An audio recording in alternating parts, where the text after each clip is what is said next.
Assalamualaikum warahmatullahi wabarakatuh.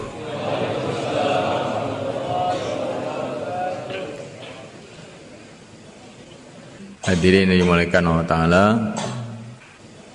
hidayah ini kalau sudah masuk dalam hati seseorang, maka dia tahu yang benar yang salah. Pertama kali dia tahu dan yakin bahwa dunia ini Allah yang menciptakan, hanya Allah yang berkuasa. Ini kalau hidayah masuk itu begitu. Sebelum hidayah masuk itu hati itu gelap. Perasaannya yang berkuasa itu manusia, yang berkuasa itu raja-raja, yang berkuasa itu Amerika, Cina, Belanda, Jepang. Itu sebelum hidayah masuk dalam hati. Ketika hidayah masuk dalam hati, orang itu paham, oh ternyata ini manusia itu tidak berkuasa.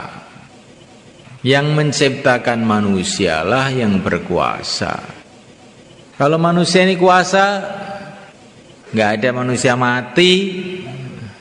Nyatanya manusia itu mati semua, menunjukkan manusia tidak berkuasa. Manusia itu lahir dari perut ibu dalam keadaan lemah, tidak punya kekuatan apa-apa. Begitu juga dalam kehidupan sehari-hari ini, manusia itu juga serba lemah, sangat lemah. Duduk agak lama gitu aja sudah capek. Tidur lama juga nggak kuat. Makan terlalu banyak, perut sakit. Melek terlalu lama, ngantuk. Hidup terlalu lama, tua. Manusia sangat lemah sekali. Tetapi kalau ketika hidayah ini belum masuk dalam hati, perasaannya kuat manusia itu. Manusia itu hebat. Kenapa ini? Karena hati gelap, manusia hebat. Kalau hidayah masuk, adalah manusia itu nggak ada apa-apa, tidak punya kekuasaan apa-apa. Ketika hidayah ini belum masuk, maka hati ini perasaannya dunia ini besar, hebat dunia ini. Tapi setelah hidayah itu masuk dalam hati, dunia ini kecil, akhirat yang besar. Dunia ini sebentar, mampir ngombe, nggak pantas dicita-citakan, nggak pantas dibangga-banggakan. Akhiratlah yang besar, yang kekal abadi, yang selama-lamanya.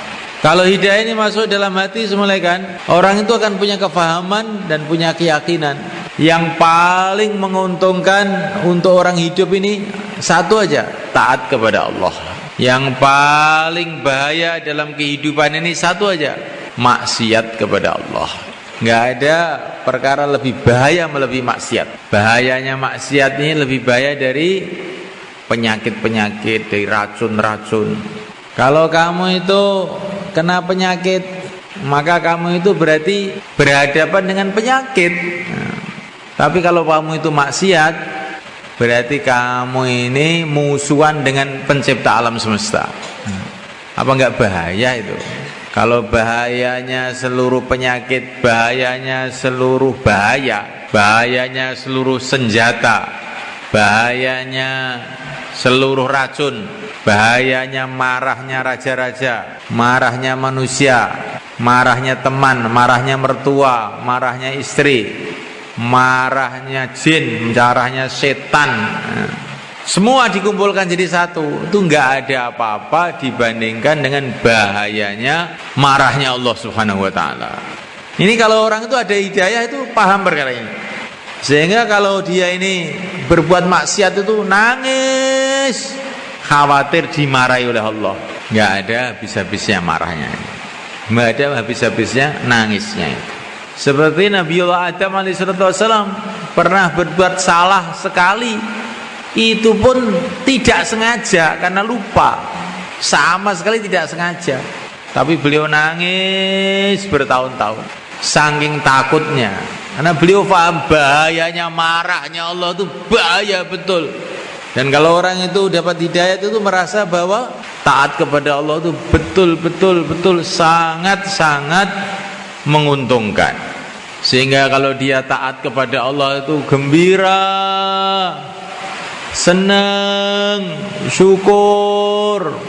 merasa sangat beruntung.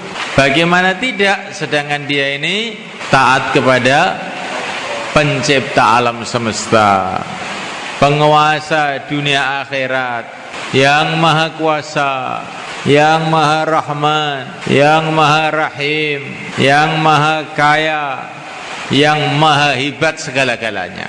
Memuliakan Allah Subhanahu wa taala. Ini kalau hidayah masuk di dalam hati.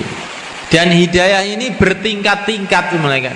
Tingkatan pertama, orang itu paham, yakin bahwa yang berhak disembah hanya Allah, dan bahwa baginda Muhammad adalah utusan Allah. La ilaha illallah Muhammadur Rasulullah. Ini hidayah tingkat pertama. Setelah dia syahadat, perlu hidayah lagi, sehingga dia itu bisa senang sholat. Perlu hidayah ini.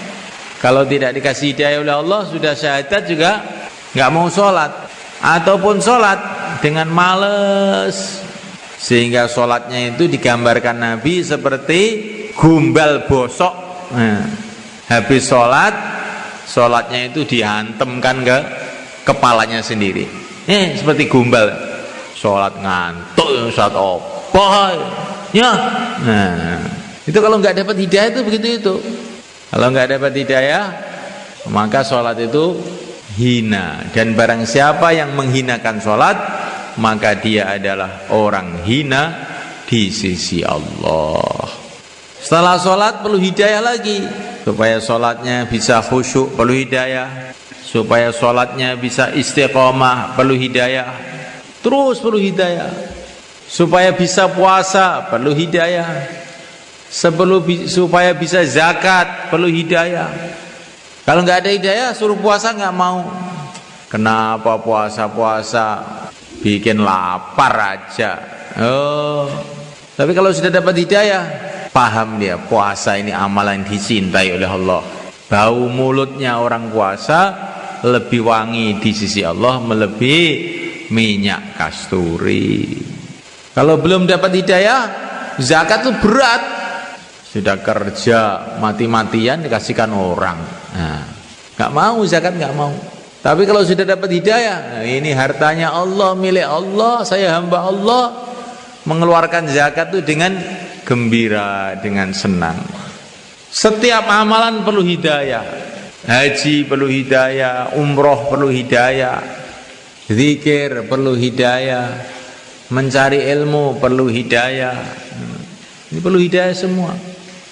Kalau nggak dikasih hidayah oleh Allah, mencari ilmu juga nggak mau. Untuk apa ilmu agama? Ilmu-ilmu dunia, belajar mengenai dunia dianggap besar. Tapi ilmu agama, ilmunya para nabi, para rasul dianggap kecil ketika belum dapat hidayah. Setelah dapat hidayah, oh ini ilmu besar, ini ilmu agama ini. Ilmu yang dibawa para nabi ini, ilmu dunia itu kecil. Dunia itu sendiri kecil. Dunia ini dikatakan Nabi seperti sayap nyamuk, kecil dibandingkan akhirat, kecil. Orang itu menganggap dunia besar ketika belum tahu akhirat. Ketika sudah tahu akhirat, dunia ini kecil. Nah, ini perlu hidayah untuk punya kefahaman seperti ini. Insyaallah nggih.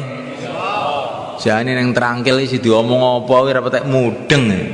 Apa jane hidayah. Wis to, walaupun gak mudeng lungguh wae. Engko ora sese mudeng. Sese mudeng. Insyaallah Bang nggih. Insyaallah. Makane saya ini mboten samantuk dalu niki nggih. Itikaf sedoyo. Masyaallah. Mengke jam 3 ku wis tangi tahajud kabeh nangis.